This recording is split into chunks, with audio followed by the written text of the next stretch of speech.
you will see in your weather around the world. In the northeast corner of the globe, it's black and cold. Down here in your southwest region of the globe, it's depressing and bleak, just the way we here at Blacme like it. Stay tuned for more weather, breaking, whenever it feels like breaking. Back to you, Fjellet. Thank you, Bjorn, for the weather. We're back. We're still continuing coverage on the fourth day of the government shutdown. We've been referring to it as a blackout. 4 days ago, at approximately midnight Tuesday night, the United States federal government shut down because of what was alluded to as a financial crisis on the overhead of the American people. We here at Blacme dug a little deeper, and we found a deep, dark, underground truth. The partial government shutdown is a result of poor planning and execution of a functioning budget for the American people, or at least, that's what you're being told.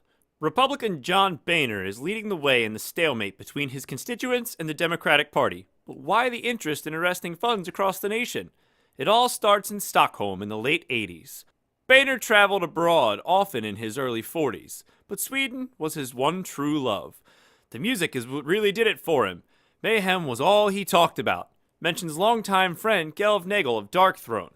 On April 8, 1991, that all changed when a dear friend took his own life. From that day forward, Boehner vowed to eradicate extreme music from the United States as it was blasphemous to the true cult motherland. Unknown to the American people, his political venture was purpose-built to ensure the end of heavy metal. President Barack Obama refused an interview, but we're told that he is implementing the Affordable Corpse Paint Act in order to retain musical freedom across the nation. Wow, that is fascinating. How did you find out all this information? We just had to dig a little deeper. Alright, so who was Mr. Boehner's friend that was murdered? Well, it turns out that Mr. Boehner's friend, in fact, was Per Olin, otherwise known as Dead, from the band Mayhem, the original lead singer. Oh, this is quite an ironic name that man had. Considering he's dead, you're absolutely right. So, how does this affect bands of other genres? Like, how does it affect a death metal band or an emo band? You know, what's the real difference between this shutdown? Well, it's interesting that you asked that, Fjellet. The reality of the situation is that any of these bands, up until very recently, have been free to express themselves through any version of music that they would prefer to call metal, so as to contract a deeper, more meaningful audience, instead of just people that enjoy going to shows for show's sakes. The unfortunate fact of the matter is that John Boehner has managed to box them all into one umbrella genre and has managed to close down venues, multiple music stores, even chains of sorts, and most repair shops that they could get the tubes in their amps replaced, the guitar necks re-straightened, things along those lines. And what he's done is managed to have them closed down. It was approximately 12:02 Tuesday morning that bands across the United States found out that all of their music stores and emergency places to receive aid and equipment were closed.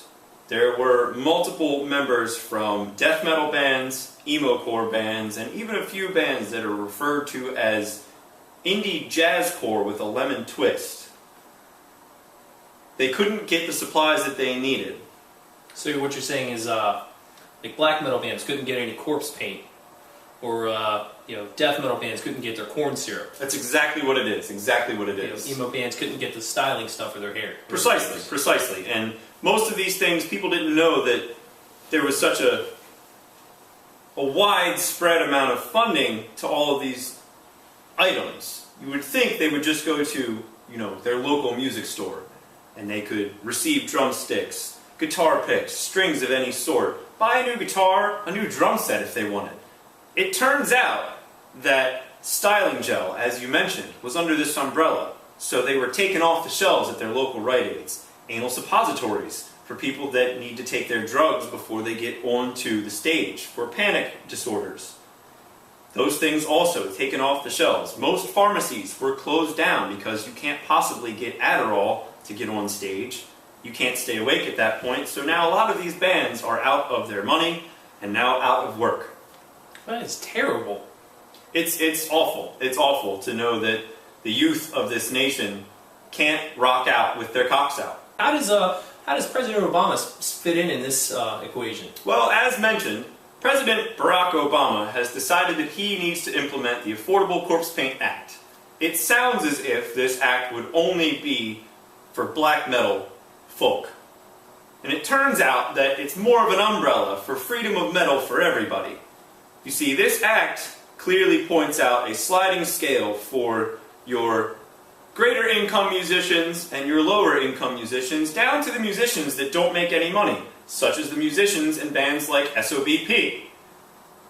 They can go to these stores, they can receive the same treatment and the same care for their devices, for their instruments, and for their person, under a different scale of payment. Bands such as Berza, Varg Vikernes will have to pay a little bit more if he were to buy things for a tour in the United States at that point. Right. It takes into account the fact that he is a Norwegian citizen living in Paris. It also takes into account that he has priors for weaponry and murder. However, bands such as Slayer, they would have to pay slightly higher, but an even amount of money, relative, obviously, to the lower and no-income bands. There's problems with this because most of the higher-paid bands, obviously, are Republicans. Everyone probably knew that at this point. They all have a lot of money. Anybody with money is a Republican. That's just how this works. So President Obama has decided he's going to break out the corpse paint himself.